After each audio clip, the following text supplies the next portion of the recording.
किरांत नगर में एक देवराज नाम का ब्राह्मण रहता है। इसके पिताजी बड़े भजनानंदी हैं, आनंद से भजन करते हैं और बेटे का नाम देवराज रखा, क्योंकि वर्ण से ब्राह्मण है। पिताजी ने कहा बेटा संध्या वंदन करो ना, भगवान का नाम जाप करो ना।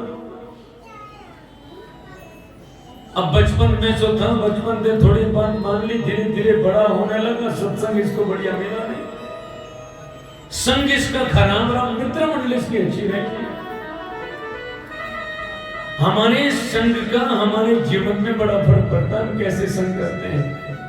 हमारा मित्र यदि सत्संगी है ना, हमारी सहेली यदि भजनानंदी है, कथा सुनने में रुचि रखती है, तो ये कन्फर्म है 11 दिन में से कम 2-3 दिन से ले जाएगी। हमारा मित्र यदि सत्संगी है तो चांस बनता है सत्संग सुनने का, अरे चलना कथा में, अरे चलना भजन में। लेकिन हम यदि हमारी मित्र मंडली यदि कुसंगी है तो उसके दुर्गुण भी हमारे अंदर आने में देर नहीं लगती। माता पिता ने तो बढ़िया संस्कार देने का प्रयास किया, लेकिन इसको संग बढ़िया लगा। जिस पाठशाला में पढ़ता वहां उधंडी बच्चे हैं, सिर्फ उल्टी ही काम करते हैं, बढ़िया काम कोई है ही नहीं।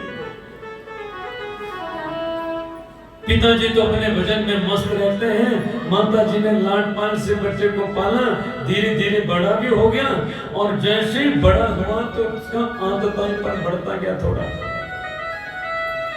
अब क्योंकि पिता के डर से भजन तो करता है, घर में माला तो जपता है, लेकिन मन भगवान में रहता नहीं। मन माला, डर के माने माला जपे, पिताजी देख रहे इसलिए माला जपता है और ध्यान तो कहीं हो रही है। लेकिन यदि कैसे भी करके हमने भजन किया है ना, तो उसका फल हमें जरूर मिलेगा। चाहे नाटक के लिए ही भजन किया तब भी फल मिलेगा। हम दिखावे के लिए भी यदि भजन करते हैं तो भी हमें फल मिलता है। मैं कथा को संक्षेप में कह रहा हूं। देवराज का आतताईपन बढ़ता गया। एक दिन क्या हुआ, घर में तो बड़ा परिवार है, इसके बच्चे भी हैं सब। एक दिन किसी नदी के किनारे से जा रहा था और जाते जाते इसने एक वेश्या को देख लिया, शोभावती नाम उसका। और वेश्या की गोरी चमड़ी को देख करके मन फिसल गया और मन में सोचने लगा ये तो मेरी घर वाली होनी चाहिए थी। अपने घर में सुंदर सुशील पत्नी है, लेकिन फिर भी वेश्या के मति मन को आकर्षित कर लिया इसने। इसलिए मैंने कहा था मन पर नियंत्रण जरूरी है। और हमारी मन का कनेक्शन बिगड़ने की 2 इंद्रियां बहुत खतरनाक है, एक आंखें और एक कान। इससे सबसे ज्यादा हमारा मन फिसलता है। आंखों से कुछ गड़बड़ देखना या कान से कुछ गड़बड़ सुनना। जैसे इसने उसको देखा, उससे प्यार कर बैठा। प्रेम से बोलो ना, हर हर महादेव। उस वेश्या से इसको प्यार हो गया। और क्योंकि वेश्या तो इसलिए इसके संसर्ग में रहती है क्योंकि ये थोड़ा पैसा दे देता, लालच के चक्कर में है। और इसी अपेक्षा को ये प्यार समझ बैठा। अच्छा देखो, प्यार और प्रेम में फर्क होता है। प्यार और प्रेम में फर्क होता है। प्यार क्या होता है? प्यार होता है क्षणिक। प्यार शॉर्ट टाइम इफेक्ट है, थोड़े समय के लिए कुछ हो जाए उसको प्यार बोलते हैं। हमारी किसी से मोह हो गया ना, उसको प्यार बोलते हैं। हमें दिखने में बढ़िया लगा, उसकी बढ़िया गाड़ी बंगला है, बढ़िया नौकरी है, उसका वैभव हमें बढ़िया लगा, हमें प्यार हो गया। जैसे आजकल हमारी बहनों को भाइयों को जाता है ना फेसबुक पे, बढ़िया फोटो देखती है और बस उसको लाइक कर दिया, ये कर दिया, घर वालों को बोलते ये है। अरे पगली पागल हो गई है, तो कैमरे का कमाल है। प्यार शक्ल सूरत से हो सकता है, प्यार धन दौलत से हो सकता है, प्यार उसकी गाड़ी बंगले से हो सकता है, उसके घर मकान से हो सकता है, ध्यान रखना। लेकिन मैंने कहा ये क्षणिक होता है, थोड़े समय के लिए होता है। थोड़ी सी गड़बड़ हुई कि सब गड़बड़ हो जाता है। हाँ, 4, 5, 6 महीने 1 साल से बात कर रहे थे दोनों।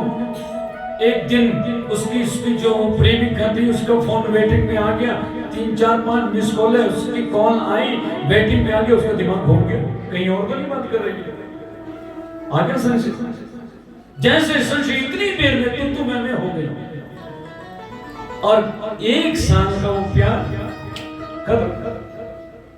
क्यों? क्योंकि हमने उसके ऐश्वर्य वैभव को देखा और प्यार किया।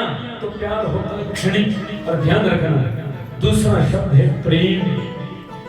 प्रेम होता है परमानेंट।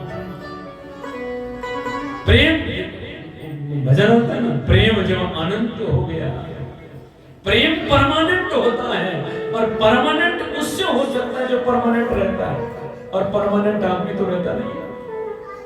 ये शरीर तो छोड़ना पड़ता है, इसलिए इस शरीर से तो प्रेम हो नहीं सकता।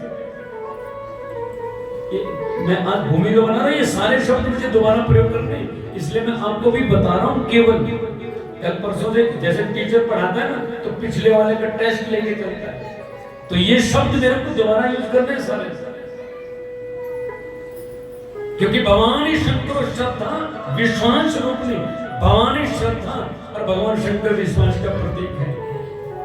इसलिए प्रेम परमानेंट के साथ होता है, और परमानेंट शरीर तो है। इसलिए प्रेम ही केवल, राम ही केवल प्रेम प्यारे। प्रेम केवल भगवान से हो सकता है, क्योंकि परमानेंट भगवान है, हम नहीं। परमानेंट भगवान है, हम तो नहीं, हम तो मरेंगे। भगवान मरता नहीं है, इसलिए प्रेम भगवान से होता है। अच्छा, फिर हम प्रेम शब्द का प्रयोग अपने लिए कैसे करें?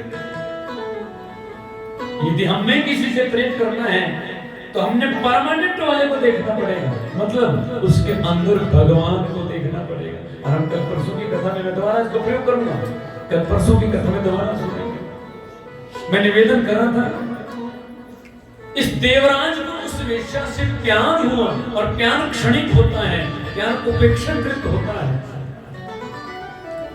एक दिन घर में आकर के इसने परिवार वालों से कहा, मेरे को वेश्या से शादी करनी है। पिताजी ने कहा, पागल हो गए?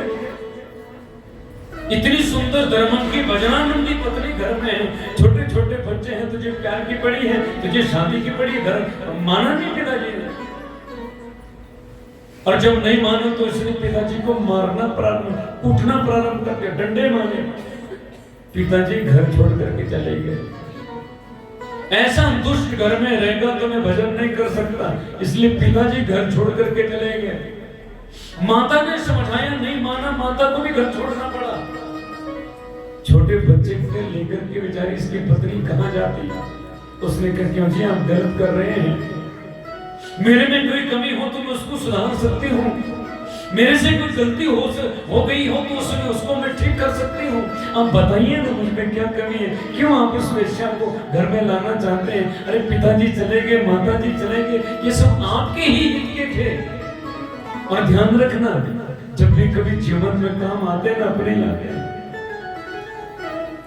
जब भी कभी जीवन में तुम्हारा सच्चा साथ देंगे तो तुम्हारे अपने घर वाले अपने ही देंगे, लेकिन हमारा भरोसा दुनिया पर करता है। आज हम यार दोस्त से पूछ लेते हैं घर में क्या क्या होना है, क्या करना है। यार दोस्त से पूछेगा, अपने भाई से नहीं पूछेंगे, अपने चाचा ताऊ से नहीं पूछेंगे, अपने पिता से नहीं पूछेंगे। हमारा हित केवल हमारे अपने ही सोचते हैं। पत्नी ने बहुत समझाया, जब नहीं माना तो डांटने लगी तो इसने ऐसा थप्पड़ मारा, बेचारे की मृत्यु हो गई। शिव महापुराण में वर्णन आता है, उसके छोटे छोटे बच्चों ने तो उसके ऊपर पत्थर मारने लगे, तुमने हमारी माता को मारते, हम छोड़ेंगे नहीं तेरे को। अपने पिता के ऊपर पत्थर मारने लगे, इस दुष्ट ने छोटे छोटे बच्चों को भी मार दिया और वेश्या को लेकर के घर में आ गया। अब देखो, क्योंकि वेश्या को स्वार्थ से जुड़ी थी ना, जितने दिन वो कमाई करके कोई चोरी करके लाता, कोई डंगर डाल करके लाता, उतने दिन तो वैश्य घर में रही। अब ये बूढ़ा होने लगा, कमाता कुछ नहीं है, वैश्य छोड़ करके चले गए। क्योंकि मैंने कहा था ना, ये तो स्वार्थ से जुड़े हैं। तो स्वार्थ जब तक चल रहा था ठीक था, स्वार्थ अब नहीं चल रहा है तो फिर भाग गया।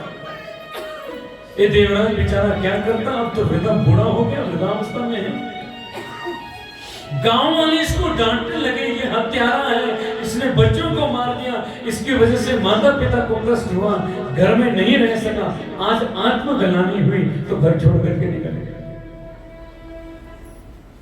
अब देखिए, क्योंकि बचपन में पिताजी ने जबरदस्ती भजन कराया था, मैं तब तो जोड़ रहा हूं, पिताजी ने जबरदस्ती भजन कराया था, उस भजन का फल अब मिला क्या?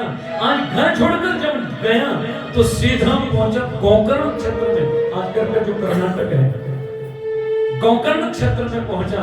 और गोकर्ण क्षेत्र में जम करके अब देखो, क्योंकि उसके पास कोई धन तो था नहीं, पैसा तो था नहीं, जैसे गोकर्ण तीर्थ में पहुंचा, खाई क्या बेचारा, भूख से तड़पने लगा। इस अवस्था में कुछ कमा नहीं सकता।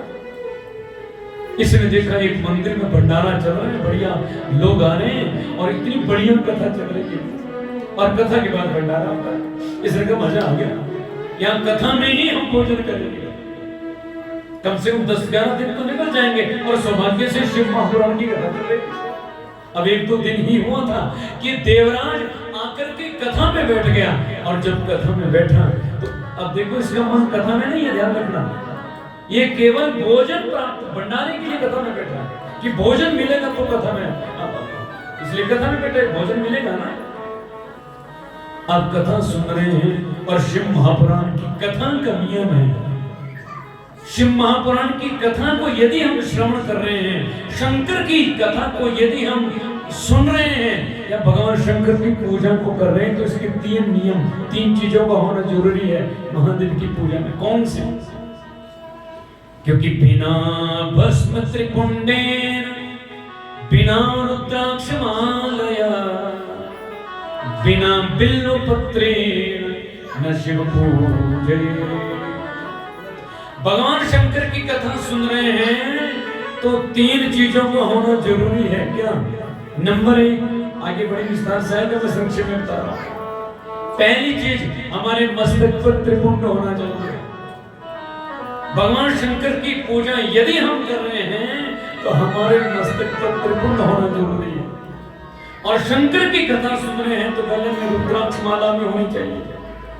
और शंकर की पूजा के लिए सबसे जरूरी चीज बिल्व पत्र है। 3 चीजों के बिना भगवान शंकर की पूजा व्यर्थ मानी गई है। 3 चीजों के बिना भगवान शंकर की पूजा नहीं होती। हम कथा सुन रहे हैं तो मस्तक पर त्रिपुंड हो। त्रिपुंड की महिमा आएगी, कल हम विस्तार से बताएंगे। लिखा है शिव महापुराण में, जिसके मस्तक पर त्रिपुंड है उसको कभी भी यमदूत के दर्शन नहीं होते, उसको कभी भी यमराज के दर्शन नहीं होते, इसलिए त्रिपुंड होना जरूरी है। अब हाँ, तो सारे नियम से सुन रहे थे तो सभी श्रोताओं के मस्तक पर त्रिपुंड था, सभी के गले में माला थी। अब देवराज बढ़ाते हैं इसमें कभी देखो, सारे बंदे के गले में माला, सबके मस्तक पर त्रिपुंड। और अब इसको भोजन से मतलब है, कथा से कोई मतलब नहीं है। इसने त्रिपुंड लिया, त्रिपुंड लगा लिया, गले में माला, और फिर अब सारे भजन करते तो भगवान का नाम जपते, नमः शिवाय नमः शिवाय नमः शिवाय। लोग बड़ा भक्त है भाई, ड्रामा चल रहा था ना यहाँ पर, लेकिन लोग है बड़ा भक्त, परिक्रमा लगाता है सुबह से। अब ये क्या करे, मंदिर की सफाई करे तभी तो फल मिलेगा। मंदिर की सफाई करे, पंडाल में झाड़ू पोंछा बढ़िया लगाए, लोगों का बड़ा भक्त है, और इसके मन में ये चल रहा है कि मेरे को प्रसाद मिले, सुबह का फलान मिल जाए। लोग बोले भक्त है, कोई दक्षिणा भी दे दे इसको, ये बड़ा भक्त है, माला जब तक भजन करता है, रुद्राक्ष माला त्रिपुंड देख करके बड़ा अच्छा लगे, तो इसको कोई दक्षिणा भी दे दे, भोजन प्रसाद बढ़िया जीवने को मिले। इसने कहा बड़ा मुझे आनंद आ गया। कथा सुनता है, अब देखो कथा भी नाटक करके सुन रहा है, सबसे आगे बैठता है और ऐसा करके कथा सुना, बड़ा ध्यान, लोग गजब का है, 3 घंटे कथा चली, बड़े ध्यान से सुनता है। लेकिन जब ये नाटक में ही कथा सुन रहा है और शिव पुराण में वर्णन आया नरकों का, और नरकों का जो वर्णन आया उसमें वर्णन आया कुंभीपान, गौरव, अंध, तामिश्र इत्यादि नरक का, जिसमें वर्णन आया जिसने अपने माता पिता के जिस पुत्र के कारण माता पिता की आंखों में अश्रु आ जाए उसको नरक में जाना पड़ता है। बालघाती जिसने छोटे छोटे बच्चों को सताया मारा है वो नरक में जाता है। और जिसने जीवन में स्त्री का अपमान कर दिया, पत्नी का अपमान कर दिया, उसको नरक से कोई बचा नहीं सकता। और पंडित जी जब नरक का वर्णन बता रहे थे ना, ऐसी सजा मिलती है वैसी, हम आगे जाके सुनेंगे, ऐसी सजा मिलती है वैसी सजा मिलती है। देखो जी देवराज तो कांपने लगा, ये भगवान ये सारे पाप तो मैंने किए जो पंडित जी कथा में बता रहे तो सब मैंने किया है, इसका मतलब मेरे साथ ऐसा होने वाला है। चौथे पांचवें दिन की कथा थी, ये कांपने लगा, डर गया बेचारा, और डर के मारे कथा पूर्ण हुई तो पंडित जी के पास बैठ के जाके, हे पंडित जी आप जो दिन में कथा में सुना रहे थे ना, ये सारे पाप मैंने किए हैं। आज मुझे अपने पापों का प्रायश्चित हो रहा है, ये पापों से मेरी मुक्ति कैसे होगी आप बताओ ना। पंडित जी कह रहे सुनो, किसी प्रकार के पाप ताप हो उसका एक ही इलाज है, शिव महापुराण की कथा को सुनना। अरे महाराज मेरे द्वारा तो बच्चों की मृत्यु, छोटे छोटे बच्चे मारे गए, मेरी पत्नी का वध हत्या मैंने कर दी, मेरे माता पिता मेरे कारण भागे, मेरी मुक्ति कैसे होगी।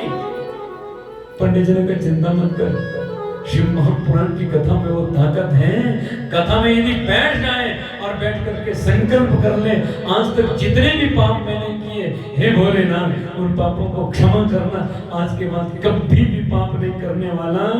तो भगवान शंकर कहते हैं विधि टारई, तेरे पिछले कर्म को मैं शून्य कर देता हूं, तेरे पिछले जो पूरे कर्म है उसको मैं मिटा सकता हूं, इतनी ताकत शंकर की है। जब पंडित जी ने बताया उसने कहा कथा कैसे सुन, अब मेरी तो आधी कथा छूट गई ना, प्रेम से बोलो हर हर महादेव। 15 मिनट चलेंगे,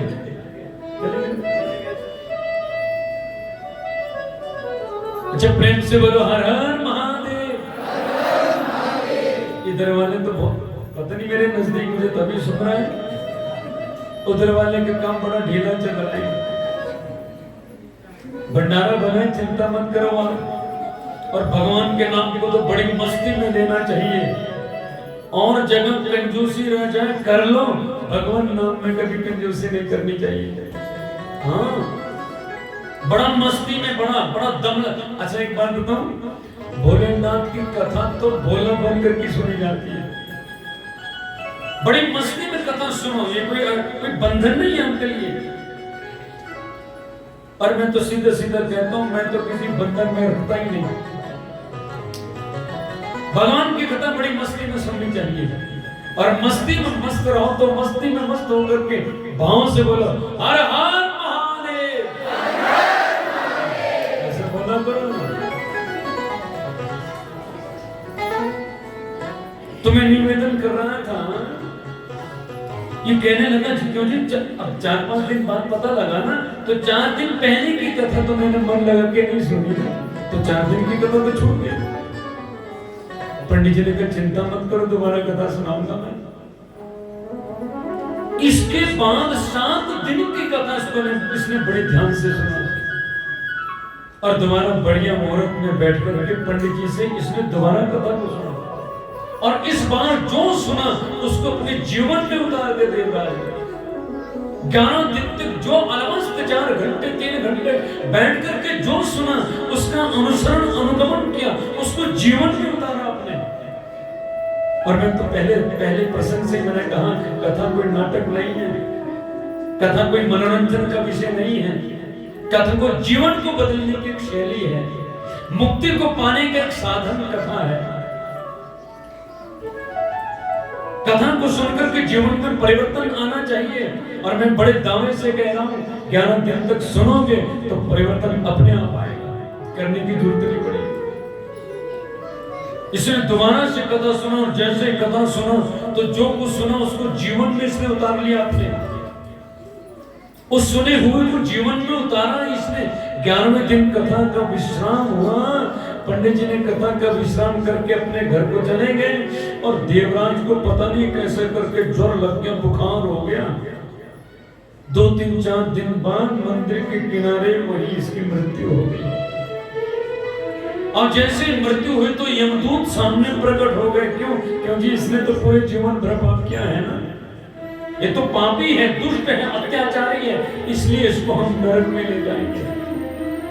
अब ये यमराज के दूत इसको नरक में ले ही जा रहे थे, इससे पहले शंकर के दूत प्रकट हो गए।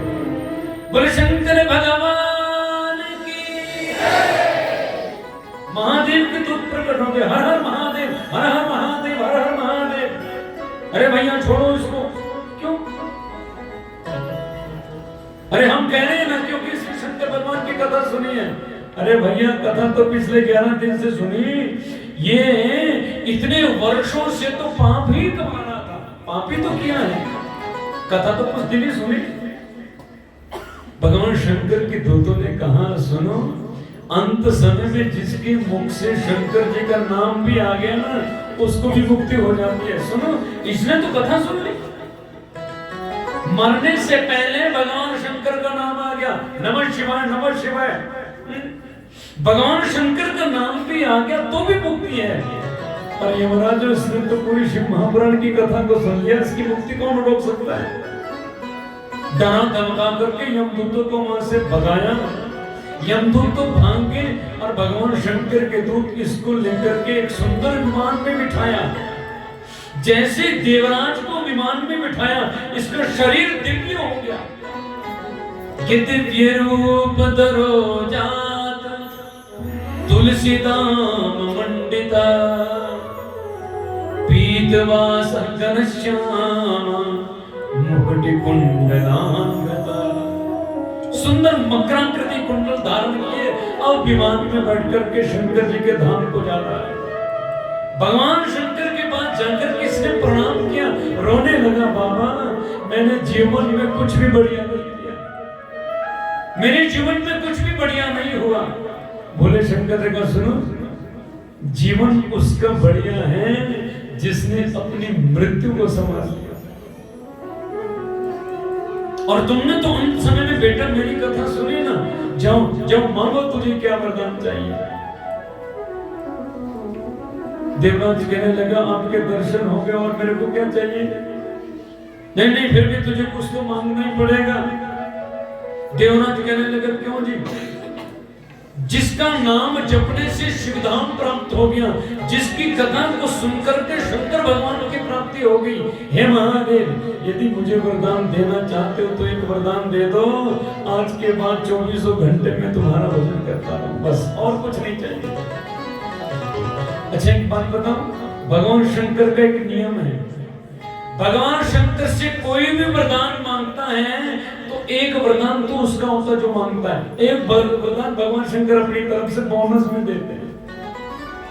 हर एक भक्त को 2 वरदान मिलते हैं, एक जो उसने मांगा, एक भगवान शंकर अपनी तरफ से।